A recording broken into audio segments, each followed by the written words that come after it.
A very good morning to you all children. Today we are going to see the continuation of our lesson 7 basic programming. In our previous videos we have learnt about the necessity to learn a programming language.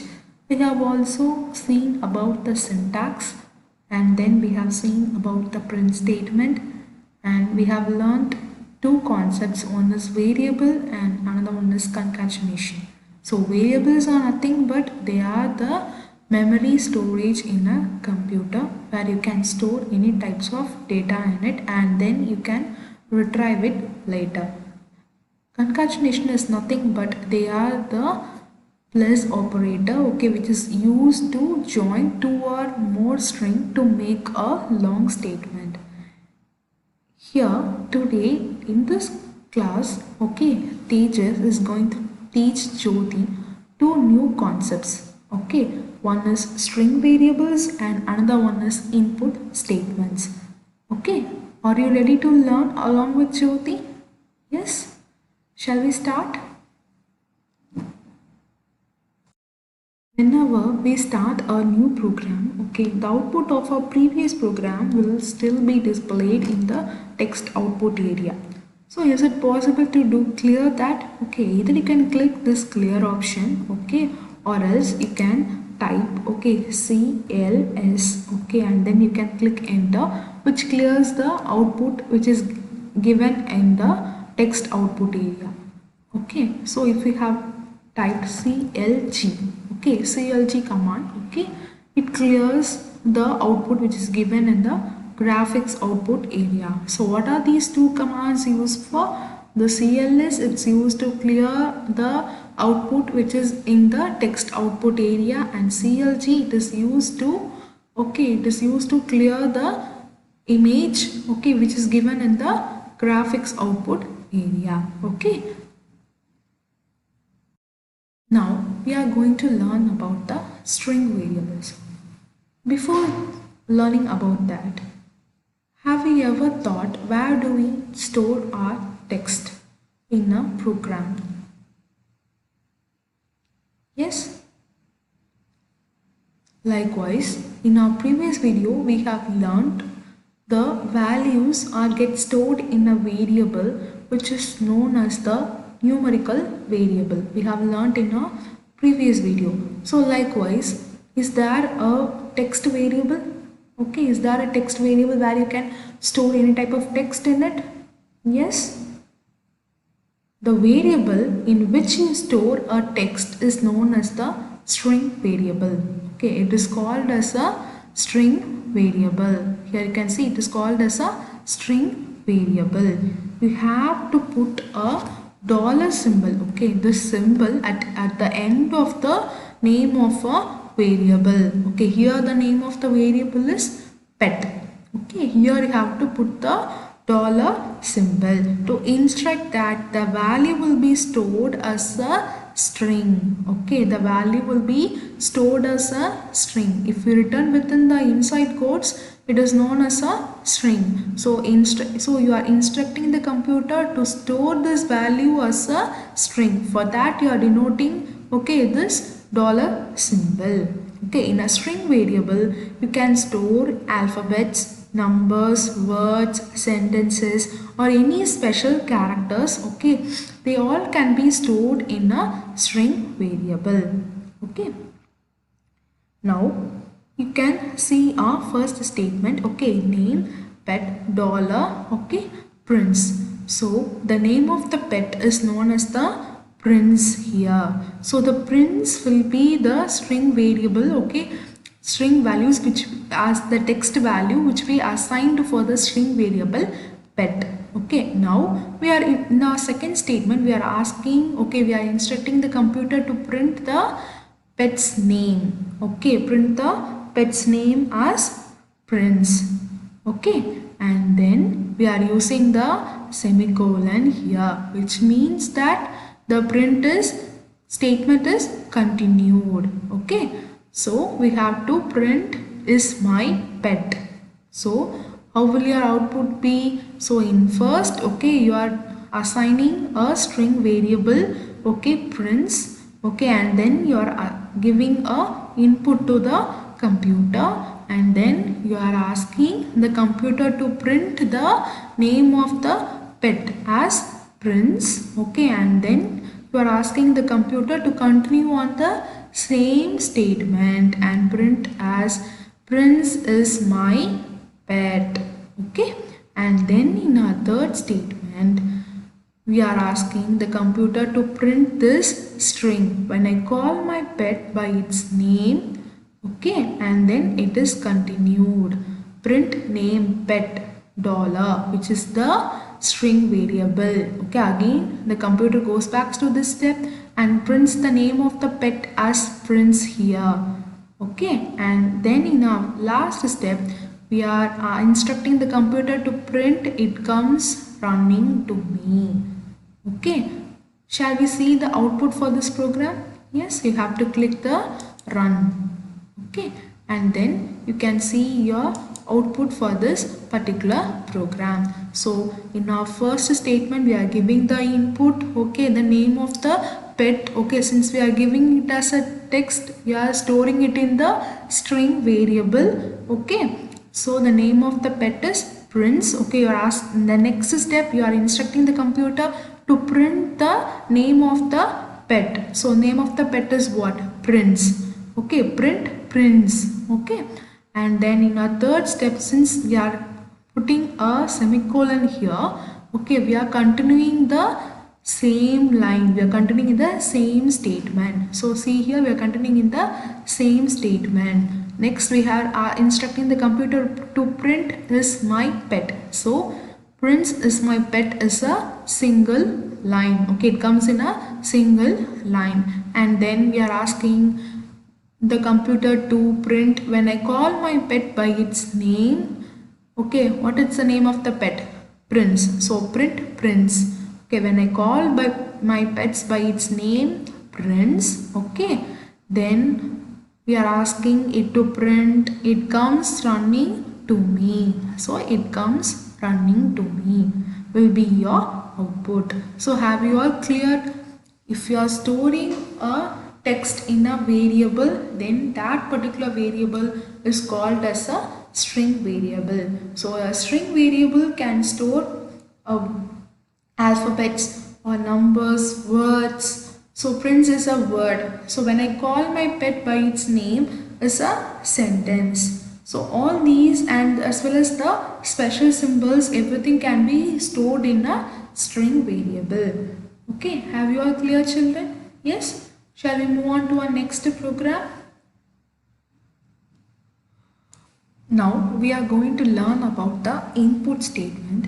The input is nothing but, okay, what the user gives to the computer. Okay, the input is a statement which is used to retrieve the string or any numbers, okay, that the user type from the keyboard. Okay, now you see this program, okay, print please enter your name is given within the string. Okay, it's given within the, okay, this is known as the string which is given within the inside quotes, and then at last you can see there is a semicolon, which means that the statement continues. So input, okay, input, the input here refers, okay, the which the user need to give to the computer. The user needs to type from the keyboard. Okay, name, okay, name $, which means that it is a string variable.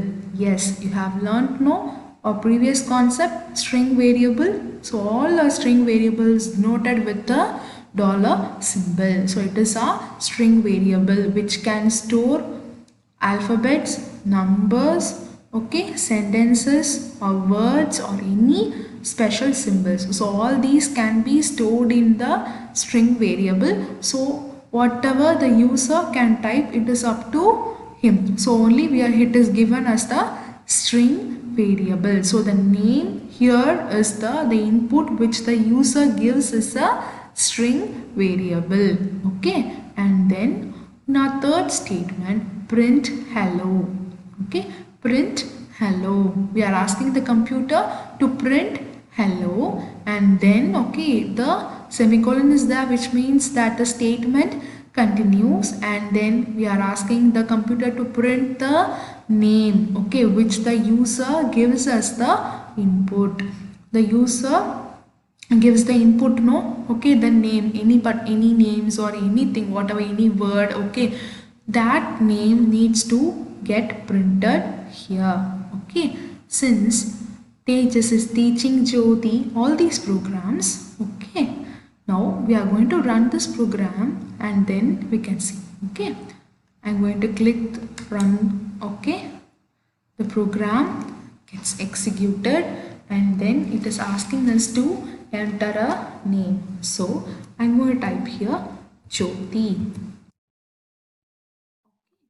I'm going to type here Jyoti and then I'm going to click enter.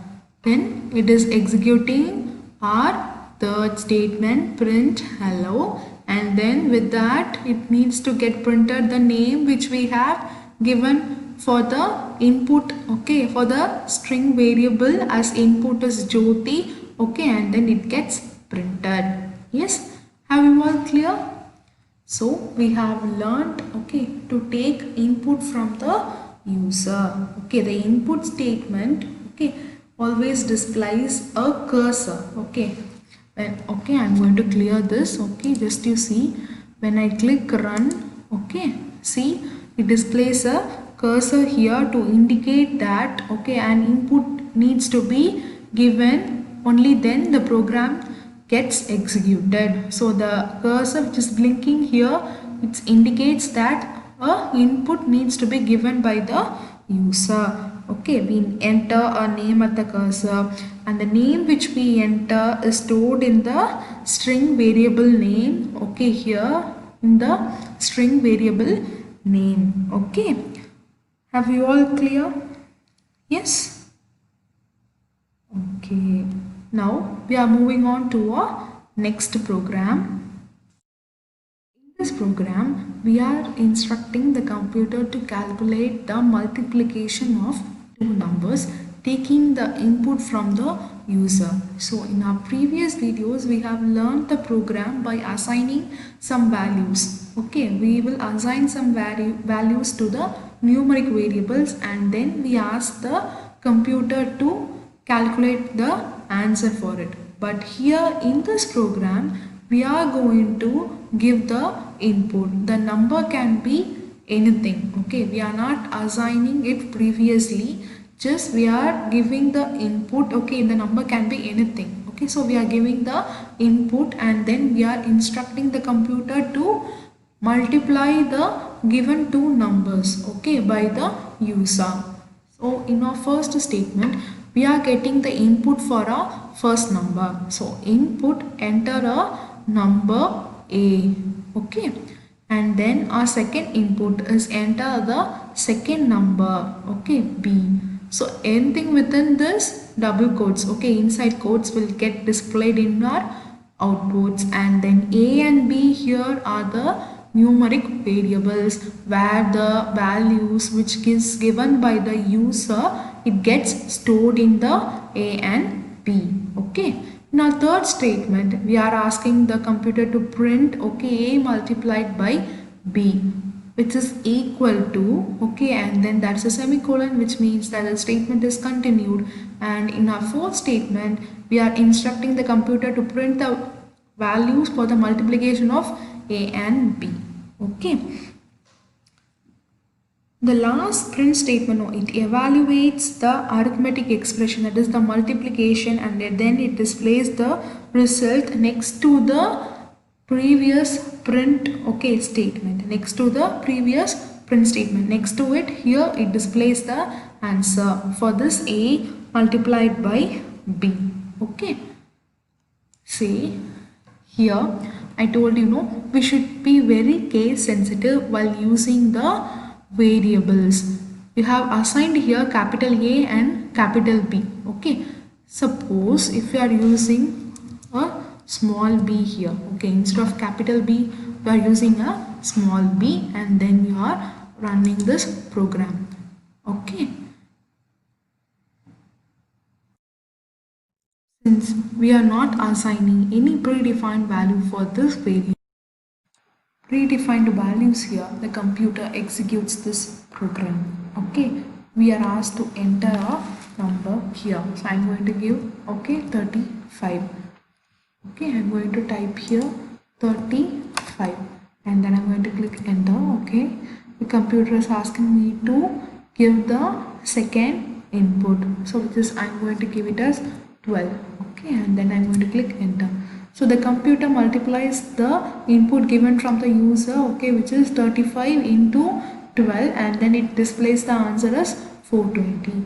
So this is how we can get the input value from the user, and then we can do any arithmetic operations using this program. Okay, have you all clear, children? Yes.